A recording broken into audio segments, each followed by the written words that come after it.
मेरी पुस्तक नर्मदा के शब्द चित्र से एक आलेख। पिताजी के साथ अमरकंटक यात्रा। नर्मदा का उद्गम पेड़ की जड़ों के पास से है या पहाड़ के किसी छोर से, या कुंड में समाया जल ही नर्मदा का उद्गम है, इसमें धारणाएं पृथक पृथक हो सकती हैं। वन क्षेत्र एवं पठार क्षेत्र के प्रत्येक वृक्ष, कंदरा एवं प्राकृतिक ढलाव में से बहते वर्षा जल की बिंदु बिंदु एक होकर बहती बनती जलधार नर्मदा है, जो वृहद और वृहद एवं वृहत्तम होती ही जाती है अपने भव्य, शुद्ध तथा पूज्य रूप में।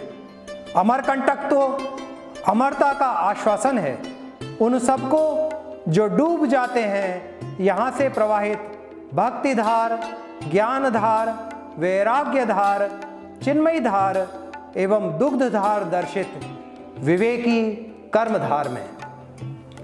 मुझे याद है बचपन में जब मैं पिताजी के साथ खुली सी जीप में रीवा से अमरकंटक गया था, उन्होंने मुझे कहा, अमरकंटक चलोगे? स्कूल की किताब में पढ़ा था, अमरकंटकात प्रभवती नर्मदा। सो कौतूहलवश मैंने तुरंत हामी भर दी। अगले दिन कब रवाना हुए याद नहीं, किंतु ये अवश्य याद है कि जब एक घनघोर जंगल से गुजर रहे थे दोपहर में, तब ऐसा लगा था जैसे अब बहुत रात हो गई है। जीप थी, कुछ एक ही वाहन उधर से इधर और इधर से उधर जा रहे थे, लेकिन डर नहीं लग रहा था क्योंकि पिताजी अपनी माला लिए फेर रहे थे, ड्राइवर जीप चला रहा था और मुझे विश्वास था कि ड्राइवर के कर्म और पिताजी के धर्म से मैं इस डरावने जंगल से पार हो जाऊंगा। वो विश्वास आज भी सुदृढ़ है। अमरकंटक पहुंच भी गए। वहां क्या देखा, क्या सुना, क्या हुआ, वो तो बताऊंगा ही, किंतु उसके कुछ वर्षों बाद मैंने पाया कि पिताजी ने कर्म और धर्म दोनों संभाल रखा है। ड्राइवर और पिताजी की माला तो मात्र संकेत थे। कई दशक बाद पिताजी वृद्ध हो गए, लेकिन हमें ऐसा कभी लगा नहीं, क्योंकि वो तो सदैव ही वैसे थे, राम धुन में मग्न ऐसे बाबा जो राम के दर्शन को व्याकुल हैं, मानो प्राण इसीलिए अटके हों। उनकी आंखों से बहती अश्रुधार, ऐसा लगता है आज भी कल ही तो वही थी, आज भी तो वही थी। उस कमरे में पिताजी बैठे होंगे, अभी फिर वह पड़ेगी उसकी याद में जो उनकी जिह्वा पर बैठा था, किंतु कूदकर जब वो बाहर आया हमारे लिए देर हो चुकी थी, क्योंकि वो उनको तब साथ ले गया। वो भी खुशी खुशी चले गए, जैसे बस इसी का तो इंतजार था। भाव विवलता, ईश्वर चरणानुराग एवं दर्शन की तीव्र इच्छा ही तो थी जो उन्हें सभी तीर्थों की ओर एक बार बार बार खींचे ले जाती थी, या यूं कहूं कि वो वहां ही जाते थे जहां तीर्थ होता था। बीच बीच में वो साथ चल रहे लोगों से ईश्वरीय चर्चा करते थे। स्वाभाविक था कि भजन, नाम कीर्तन और सद्ग्रंथ प्रकाश रूप दर्शन करते हुए हम कब अमरकंटक पहुंच गए पता भी न चला।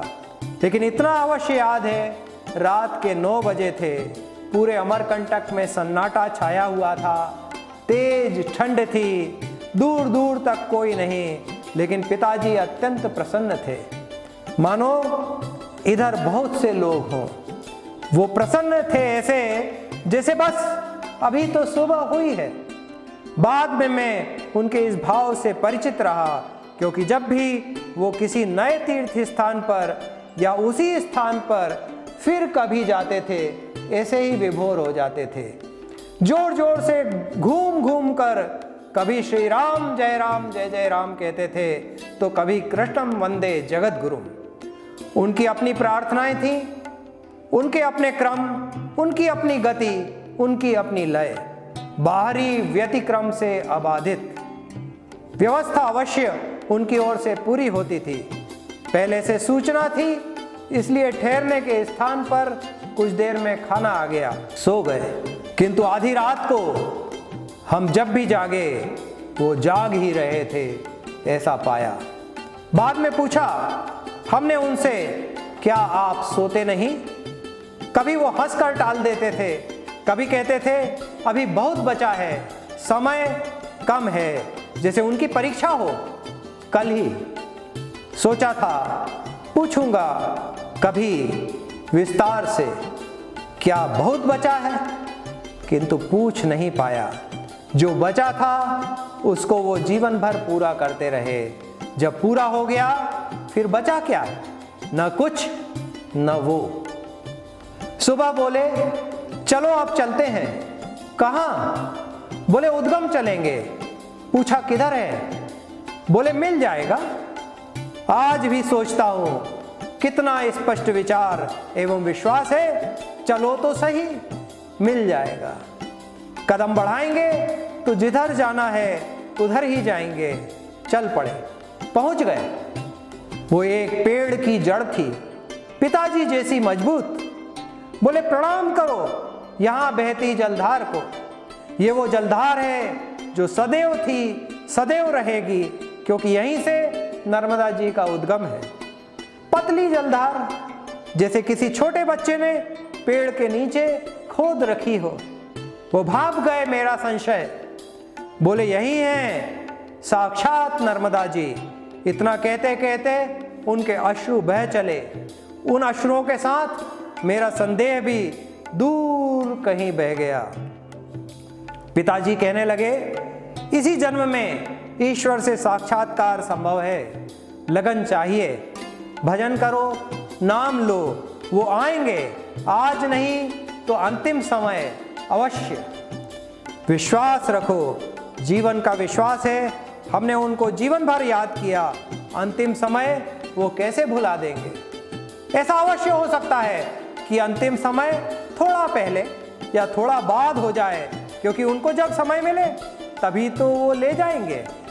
भक्त को भगवान का आश्वासन कभी झूठा नहीं होगा। ऐसा कहते वो कहाँ लीन हो गए पता न चला। मैं देखने लगा, नीचे, बहुत नीचे एक लकीर सी चमक रही थी। वो नर्मदा ही थी, दूर जाती। उनके पास जो कहीं दूर उनकी अगवानी में थाल सजाए, दीपक जलाए, पूजन के लिए आतुर हैं। नर्मदा को सबकी याद है। जिनको नर्मदा की याद है उनकी नर्मदा को याद है। पिताजी अब मौन हो गए थे, मानो मुझसे कह रहे हो यहाँ की दिव्य तरंगों को तो महसूस करो, स्वयं जान जाओगे नर्मदा महात्म्य। पिताजी वहीं उसी पेड़ के नीचे बैठ गए, बिल्कुल निश्चिंत, जैसे अब कहीं जाना ही ना हो, जैसे यही वो मंजिल है जहां आना था। नीचे गहराई है, ऊपर बस हम दो लोग। उनको ऐसा लगा ऐसी शांति चाहिए कि मैं भी ज्यादा था। सो इधर उधर घूम आया मैं इस बीच। वो उधर ही थे, एकदम शांत चित्त। कभी कभी अपने माथे को जोर से रगड़ते थे हाथों से, जैसे उस भाव को दबा दबा कर भर रहे हों। ये भी उन कुछ एक क्षणों में से था जब पिताजी ऐसा लगा अब गए, एकदम शून्य। किसी और दुनिया में वो घूमकर तो आए थे उस दिन, आज ऐसा याद आता है। जब हम नर्मदा कुंड पहुंचे, दोपहर हो गई थी। पिताजी एक कोने में बैठ गए थे। हम उन्हें बड़े उत्साह से आकर बता रहे थे, उस पत्थर के छोटे से हाथी के नीचे से बड़ी आसानी से निकल कर आया हूं। लोग वहां बात कर रहे थे, जो धर्मात्मा होता है वही उसके नीचे से निकल सकता है। पिताजी मुस्कुराए, फिर ध्यान में मगन हो गए। वो ध्यान में प्रसन्न थे, मैं अचानक स्वयं के धर्मात्मा घोषित होने में। लेकिन मेरी ये उपलब्धि अधिक देर टिक न सकी, क्योंकि पिताजी को मैंने किसी से ये कहते सुना कि यदि धर्मात्मा होना इतना सुलभ है कि पत्थर का हाथी तय कर दे, तो मैं सच के हाथी की सूंड पे बैठ सदा के लिए महावत बन जाना पसंद करूंगा। अब पिताजी चल पड़े थे नर्मदा जल का आचमन करने नर्मदा कुंड की ओर। बार बार नर्मदा जल सिर से लगा रहे हैं, आंखों, मस्तक और हृदय में भी। एक छोटी सी कुप्पी में भी भर लिया है जल, उस कुप्पी को भी प्रणाम कर रहे हैं। कुंड की नर्मदा जी और कुप्पी की नर्मदा जी एक ही तो हैं। अब यकायक उठे और बोले, दूध धारा चलेंगे। वाकई वो दूध धारा ही थी। इतनी तेज बहती दूधिया जलधार पहली बार देखी थी। पूछा, ये कहां से आ रही है? पिताजी बोले, शंकर जी हैं ऊपर पहाड़ पे, बस वहीं से। समझ नहीं आया, लेकिन पिताजी बोले हैं, मान गया। आज सोचता हूं जो माना था तभी समझ जाता तो क्या बात थी। और भी बहुत से धर्म रहस्य उनसे सहज ही सीख लेता। जीवन कहीं रुका है, दूध धारा है, बहुत सा बह चुका, कब चुक जाए न पता। पेड़ तो कट गया, अब तो उसकी धरती ही है। जितनी भावधारा को सहेज ले, समेट ले। वहीं बहुत से कौवे बैठे थे एक डगाल पे। उनको देख के पिताजी कभी काकभूषुंड जी की बात करते हैं, कभी सतना में बने रामवन की, और कभी अनुसुईया आश्रम की स्फटिक शिला और जयंत की। सोच भी नहीं सका था तब, और कुछ कुछ अब भी, कि कौवे को देख के भी ऐसी प्रबल धर्म जिज्ञासा हो सकती है। दूध धारा पे ज्यादा देर नहीं रुके। पिताजी का आदेश था, अब बर्फानी बाबा के आश्रम चलेंगे। किसी ने इस बीच बताया, बर्फानी बाबा आजकल नहीं हैं उनके आश्रम में, प्रवास पर हैं। बोले, चलेंगे। गए। पहाड़ की थोड़ी ऊंचाई पर आश्रम। पिताजी बोले, प्रणाम करो। मैंने कहा, कहाँ? बोले, जिधर भी प्रणाम करोगे यहाँ प्रणम्य स्वयं होगा वहाँ। प्रणाम कर हम फिर चल पड़े। अब अमरकंटक की प्रमुख सड़क पर आ गए थे। लोगों की थोड़ी हलचल दिख रही थी, अधिकतर यात्री ही थे। ठंडी हवा चल रही थी। जैसे जैसे ठंडक बढ़ रही थी, पिताजी अपना मफलर, गमछा, शॉल सब उतार कर मुझे उड़ाते जा रहे थे। पिताजी आज अति प्रसन्न थे, ठंड में भी, ठिठुरन में भी। तब पता ना चला, आज समझ आता है। पिताजी की प्रसन्नता अप्रतिम थी। शायद उस दिन ही उन्होंने वो सब प्राप्त कर लिया था जिसकी पुनः प्राप्ति उन्होंने मथुरा, वृंदावन, काशी, हरिद्वार, उज्जैनी, कोलकाता एवं इलाहाबाद में की थी। तब की घटनाएं फिर कभी लिखूंगा। इतना अवश्य है, पिताजी को बनाया ही उसने उनके लिए था। एक धुन, एक मस्ती, एक याद, एक ध्यान, एक माला, एक जप, एक निवेदन, एक कीर्तन, एक राम, एक कृष्ण, एक राम कृष्ण। कभी कभी तो वो घर में बैठे बैठे भी सुबह काशी में होते थे, दोपहर मथुरा वृंदावन दर्शन करते थे, और शाम को रामेश्वरम मंदिर के विशाल परिक्रमा पथ पर दिखाई देते थे। उनकी मानसिक ईश्वरानुगमन यात्रा निशुल्क थी। ज्ञान यात्रा एक विस्तारीकृत प्रकल्प थी एवं आध्यात्म प्रगति निर्विकल्प। हम फिर से जीप में बैठ चुके थे। अमरकंटक से रीवा जा रहे थे। ड्राइवर से मैंने कहा, थोड़ा तेज चलो, जल्दी रीवा पहुंचेंगे। पिताजी हड़बड़ा कर बोले, नहीं, धीरे चलो, अमरकंटक छूट रहा है। सब दर्शन कर लिए थे, इसलिए मैंने पूछा उनसे, अभी कुछ रह गया है क्या अमरकंटक में?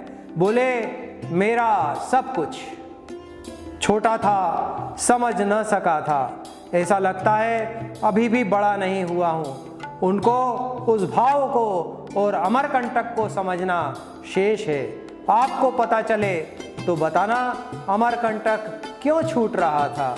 पिताजी का सब कुछ वहीं क्यों छूट गया था? ऐसा लगता है पिताजी के बंधन तो उसी दिन मुक्त हो गए थे। शरीर से मुक्ति तो एक कर्म कांड था, कई दशक बाद।